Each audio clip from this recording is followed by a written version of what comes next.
Well, hello there. My name is Carl the Camel, and I'm here tonight to introduce you to our subject and the person that's going to be doing it. His name is Gary. He's the one that's pulling my strings, and the question tonight is, who's pulling your strings? And here he is. If we can hear from the audience, please. Gary Gilbertson. Yeah. Well, thank you very much. Boy, I haven't had an introduction like that before. This is Prepare Ministries, and we are at the University of Minnesota, Stadium Village Church, and we are in a series. Oop, getting my Bible here. Carl made me move it. He wanted to be on stage, you know. We're having a series on psychology in the Bible, because God is the one who made us. And as a result, he's the one who knows how we function best. And most of it, all of us are broken and substandard in what God has designed for us. And his goal now for us is to come into that place of wholeness and freedom that he originally intended for the human race. And so we're going to talk about something tonight that has been in my heart for years as I've observed it in my own life and other people's lives and in churches and in groups. And it's the whole issue of control. Who's pulling your strings? And it has to do, I want to lay a little bit of a foundation here. Oh, thank you, ma'am. Oh, tea, this is good. Get your tea, we'll have some fellowship. I'm going to ask a question of you out there, and maybe we'll get an answer here. What is the most fundamental truth about God?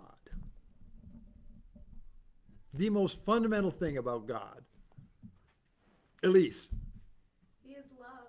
He is love. That's extremely fundamental. But there's something even more fundamental than that you could say about God. He's holy. He's holy, and that is fundamental. These are... I know what God is. What? God's the boss. God's the boss. That's exactly right. Here's how you'd say it. God is God. That's how you'd say it. Is that right? That's the most fundamental thing about God. He happens to be God. And that means he does exactly what he wants. Nobody tells him what to do. And guess what? We're made in his image. What does that mean? That means he didn't make any puppets. He did not make puppets. No one is supposed to pull our strings. Now, are we supposed to obey our parents? Are we supposed to obey our government officials, our college professors, and all those things? Absolutely. That's called submission. But it's a whole different thing than control. And tonight I'm just going to try to wrap our minds around control a little bit. And we'll maybe have to take 2 sessions on this. But so the first most important thing about being a person in the image of God is that you have a will that he gave you. Now, this is an incredibly dangerous thing, but God had to do it. He had to say, I'm going to make someone in my image, and they are going to have what we call a free will. Now, when I say free will, right away, and there's theologians out there, we would start a discussion. Well, if God's sovereign, how can we have free will? If he knows everything and he plans everything, how can we have free will? Here's the answer to this, and write this down. I don't know, and neither does anybody else, because they've been debating it for thousands of years.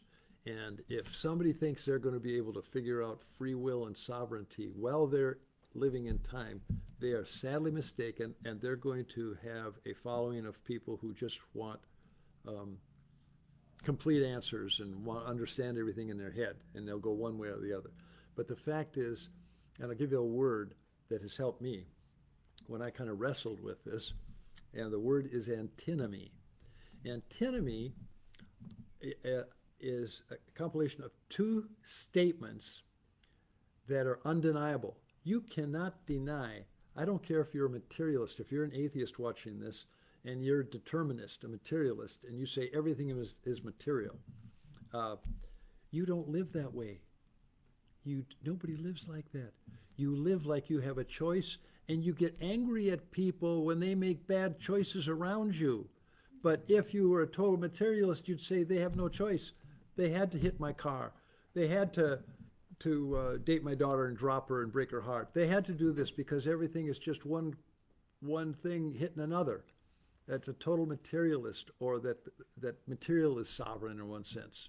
Random maybe, but still all pre-planned. The other side is there's totally free will. But you can't say that either.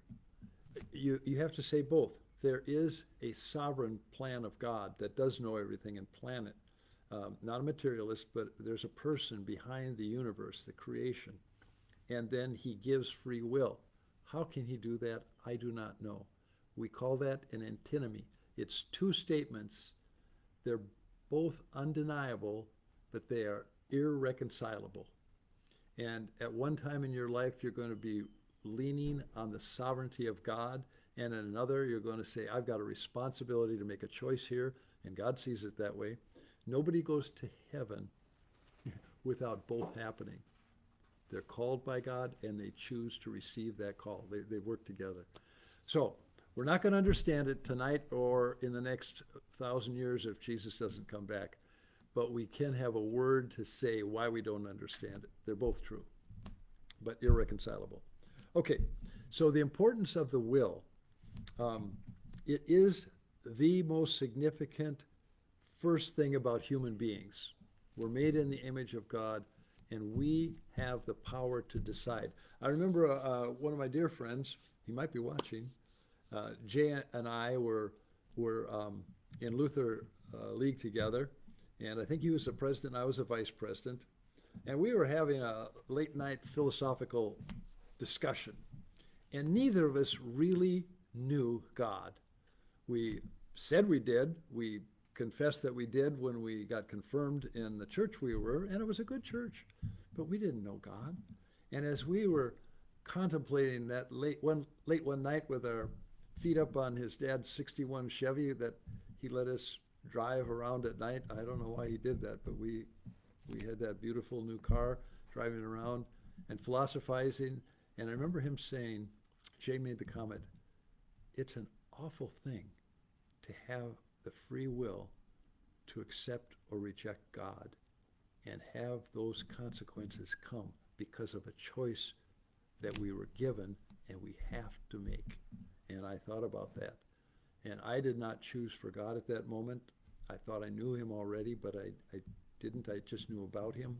And I was 19 here at the University of Minnesota when somebody explained to me about Jesus paying for all my sins and that I had to accept that for the payment of my sins, his death, rather than my good works, and my life changed. And that's been 58 years ago. So it's working really well. Anyway, topic for tonight, our will, our free will. The Bible says that where the Spirit of the Lord is, there is liberty. God wants us to be free. What's interesting is, I've got another puppet here. Jose, good guy, plays the ukulele here. He's a good guy. But one thing about him, difference between me and him, he's shorter, but there's other things. He can't love. Oh, I can like these marionettes. I can really have a lot of fun with them. I cannot love them. Love demands a choice. Love demands a choice. Without a choice, we're puppets, and we don't feel love. And sometimes when somebody has to love us or has to take care of us, we don't feel love coming. They're having to do it. And God doesn't want puppets. He wants people that makes choices. And the first one he wants is a choice for him. In fact, he says there's two things to do. You'll fulfill everything I want you to do if you do these two things and all of their tributaries that come from that. Love me with all your heart, soul, and mind, and love your neighbors as yourself. You do those two things and you'll have a meaningful, healthy, wonderful, satisfying life. But something comes in the way. One of the things that comes in the way is someone else wants to control your will. You'll notice this. You will never love somebody that controls you. You won't love them. The controlling spirit takes away that free will, and that's what's necessary to choose the other person. So sometimes we want to control other people, make them do what we want, guilt them. I know of a couple situations where the girls or the young man said, if you break up with me, I will commit suicide. And I've got a friend that happened with. That's a controlling spirit. And sometimes people yield to that, but there's not love there. And they didn't receive love because they know they manipulated and forced the person into that choice. There are some churches, we were talking with a small group of us that meet together, some churches or groups, they make you feel guilty if you leave it. You're a bad person if you leave it. And you feel kind of icky staying, but you feel like compelled to do it, even though you don't want to. But a good leader, a good parent, a good president, a good everything gives roots and wings, gives that stability of knowing they're loved, and then when they're grown to a certain age, I'm talking about children now, they give them wings. Honey, make your choice. I've helped you. I've guided you, but you are at age, you're going to live with the consequences of all your choices. And I want you to take off, to find out what's inside of you, not what's inside of me, and replicate that. I want to help you, honey, find out what's inside of you and find out who God made you to be. And the only way you can do that is if your will is free.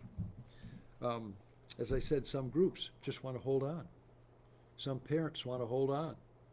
Some parents, even in the area of religion, and as a college minister, I found this happen several times.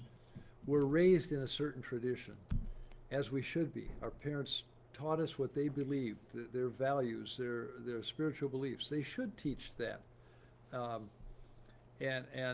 But then there's a certain time when they should be free to make a decision on their own what they believe or don't believe, because God does not want anybody to be forced into any religious system. Of course not others other than Christianity. We believe that Jesus Christ is the way, the truth, and the life. But any parent should be able to give their child the freedom to act on what they've come to believe with the facts they've given, with the evidence they've been given of what truth is in the metaphysical realm. So Jesus said he didn't want anybody to become a slave of man. That's in 1 Corinthians 7. He was talking to slaves. He was talking to people that were bondservants. And he said, you know, if you can get free out of this kind of slavery, and it was much more part of the society at that time, and the slavery at that time that the Bible was written was different than it was in the beginning of our nation, which nobody would condone at this point. But God wanted people to be free, body, soul, and spirit. So he said, if you can get free, in other words, within that society, you can make it work, do it. And of course, God stepped in to England and America at one point and just abolished any kind of slavery, at least legally. He said to those people who were slaves, don't become slaves of men. And he said that to slaves who were slaves of men. What was God meaning? He meant they shouldn't tell you what to believe. They cannot dictate what's going on inside of you. And I want to, there are some consequences when you're controlled. You lose your self-identity. You don't know who you are. You know who other people are, but you don't know who you are because you've never been set free. You've been manipulated into simply doing what somebody else wants to do, and they get you to do it in nefarious means, in ways that feel icky, like my mother shouldn't make me feel guilty because I didn't come to Easter. I mean, she could be sad if I didn't come to Easter, but she made me feel guilty for it. And I just feel controlled by her emotions. And Trevor here has observed something about children. Trevor, what was that? Well, I was reading the book about children learn to manipulate their parents by the way. This is very important for him because his sweet wifey over there, if everybody doesn't know, they will know now. She's going to have a baby, so they're going to be parents pretty soon. They're on volunteer staff here with Prepare. So what about the children? Yeah, the babies cry and they learn to manipulate their parents by crying to get what they want. Really? Yep. Are they that smart? Oh yeah. They are. Now, if you learn that ahead of time. They realize once they cry or whine, then they can get that or have a temper tantrum to get a toy when they're older. If they've learned that it works, they're going to continue. Oh my goodness, will they ever? Now, I've got to be careful here because I've got 4 children. I'll just say one of them, all of them were strong-willed, okay? All of them. In fact, one of them came to me and said, Dad, how did you get 4 strong-willed children? I said, you tell me and maybe we could change that, you know? But anyways, so this was just when this child was really little. And we are going to church. And you'll find that children will act up when they know that their parents will be embarrassed. Or like in the grocery store, some, I want that, I want that. This is called manipulation and control. And people get controlled by their children. And the softer-hearted one of the group of the pair sometimes protects this kind of behavior and doesn't let the person who's a little firmer take charge at these times. But I'll tell you what, that child is going to keep on whining and crying up through 21, 22, 23 years old, and then into a job if crying and whining can manipulate things to go their way. So, my own child, I don't know where they got this kind of behavior from, me and my wife. Anyway, they threw themselves on the floor of our little apartment, and we're getting ready to go to church. And I mean,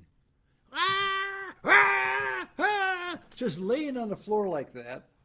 And my wife said, what's wrong? What's wrong? What do you want, honey? What do you want? And I said, Stella, pay no attention.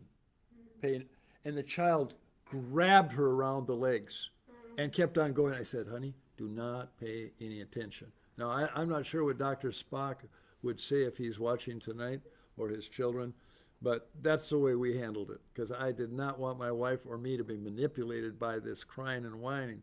So going like this, wah, wah, and so my wife didn't pay any attention. Well, pretty soon, that wasn't working, so this child, I wouldn't say if it's a girl or a boy, because that would narrow it down too much.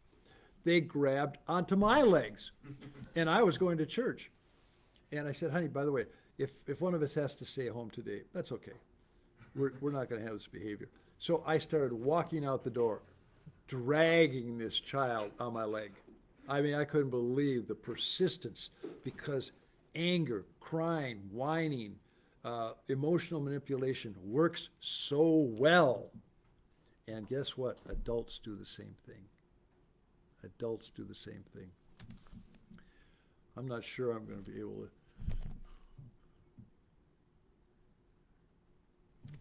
Ladies, you hate the word submission, and how it's usually taken, I hate it too. But God has put people in charge at every organizational level, and the most fundamental one is family. And there are many women who are well able to lead. I had one young lady say this to me, and she was a strong-willed young lady. And I was in a place of a little bit of counsel for this person. And this person wanted to break up with this young man. And she wanted her father to tell the young man that he would not give permission. And I'm kind of laughing at this young lady, because she's really a strong-willed young lady, sweet, beautiful girl, and but really strong. She knew who she was, and she could run anything. In fact, she's a professional right now, and doing well, standing her own, going toe-to-toe with men in her field. But I said, why don't you want to marry this young man? He's treating you well, and he I mean, he's just a nice fellow. Why don't you want to marry him? And she said to me, you know I can lead. I don't want to have to. And I have told this story to many, many confident, strong women. And I said, and I'll go like this: what kind of a person does a woman want? And I said, I'm going to tell you, and you nod your head yes or no. You want a man, and everybody who knows what that is. It's a leader who can make decisions and is not easily manipulated. And many women, in fact, from Genesis on, and ladies, it's this. I'm going to get some feedback. Please don't give me too much trouble with this one, but in the book of Genesis, it says that the desire of the woman is for the man. And that word desire means desire to control. Just like sin desires to control in the book of Genesis, it was the same word. And that's kind of in us. Men have certain sins. Men's natural sin is to cave into complaining or fear of women. By the way, most men are afraid of women. Take that and work that out, men and women alike. Men should not be afraid of their wives, of their emotions or anything else. They should be able to say, honey, listen carefully, take the advice from the woman, but take responsibility for the decision, even if the whole family is not quite on board with it, if they've had the chance to say something.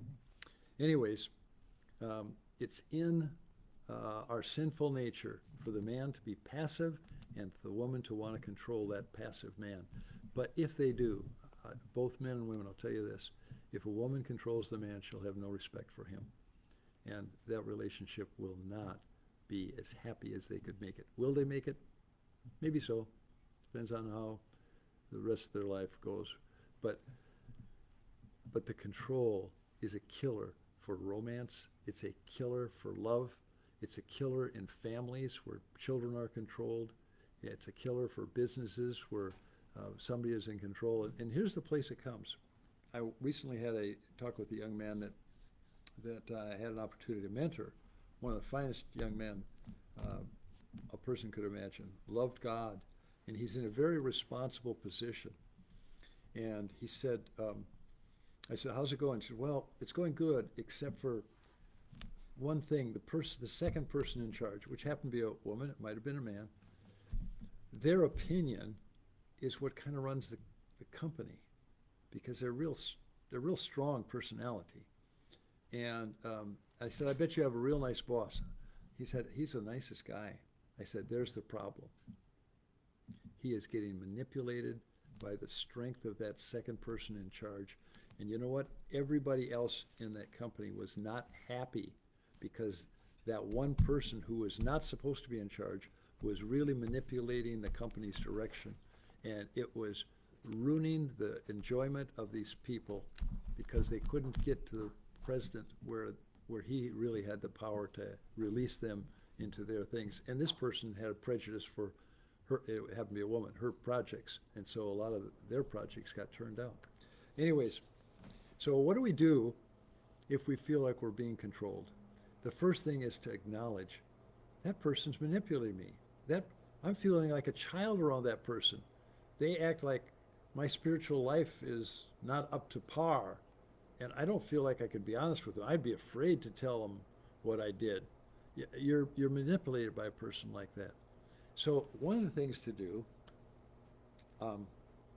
is to be very direct with that person. There's many things you might do, but know this, that God wants you free. He wants you to be an obedient person in places where a person has legitimate authority in your realm, but he does not want that control, that inner control, where you don't feel you could be yourself. So my own father was an excellent father. He really was. He was a godly man in many, many ways, but he was very intimidating. And that alone is not bad. Fathers should be a little intimidating to run to run things, especially when the kids are growing up. But he maintained that intimidation into my adult years. And I was about 35, 36. And I had a I had a problem, and I've told this story many times because it marked a time where I started getting out from under people's control because I saw that that's what was happening for me. And I had made a mistake with my vehicle, my car, and let it run out of oil. And my dad got upset. He goes, "Oh, okay, you let that happen." And I thought about it for a minute because I started feeling like a little boy. I'm 35 years old. I started feeling like a little boy. And I thought, wait a minute, I'm a grown man. Why am I intimidated by his anger or disapproval or whatever? And I just looked him in the eyes. And he's a good man, and I love him. He's passed now. But I looked him in the eyes and I said, "Dad, am I a bad person because my oil ran out? Or did I make a mistake?" And you know what? He shriveled up like I hit something that had no answer. And I felt so empowered. I didn't feel disrespectful to my dad, but I felt like I'm standing up for who Gary is, and he made a mistake. You don't have to repent from a mistake. If I went and scratched his car, did it on purpose, yeah, good reason for me to get some discipline then, even as a 35-year-old maybe, if I did it on purpose. But not when I made a mistake. And I started standing up for myself in different situations where I started feeling manipulated and controlled by other people's anger, their emotions, their guilt. And I think we're maybe going to continue this on another night, on the next night, because there are several things involved. And that is, number one, get out from under control. Number two, stop controlling other people. How do we do that? And number three, get self-control under the leadership of Jesus Christ. Those things will change your life. I do want to say one more thing. I believe that suicide is a result of a captured will. I believe people who take their own lives no longer feel that they have control over their lives, or that what they say, think, or do influences the outcome of their life or other people's. That their will has no effect. And there's one other, these are end game of being controlled in my mind. The other is sexual assault. Any counselor will tell you one of the most difficult things to overcome, particularly for women, but men as well, is being assaulted sexually. Why is that so bad in a society that's already sexualized and talks about sex all the time and said, well, they forced me, I didn't really want it, but you know, why is that so bad? Why does that leave years and years, if not dealt with or not knowing how to deal with it, years of pain and shame? I think this is it. The sexual experience is something that only that individual, the man, the woman, should have authority over. And no one should make that most private decision for them, because that's saying you are worthless. You have no right to make any decision. And that most personal decision, I'm taking it away because you're worthless, and your will has no effect to stop me. And we may talk about that some more.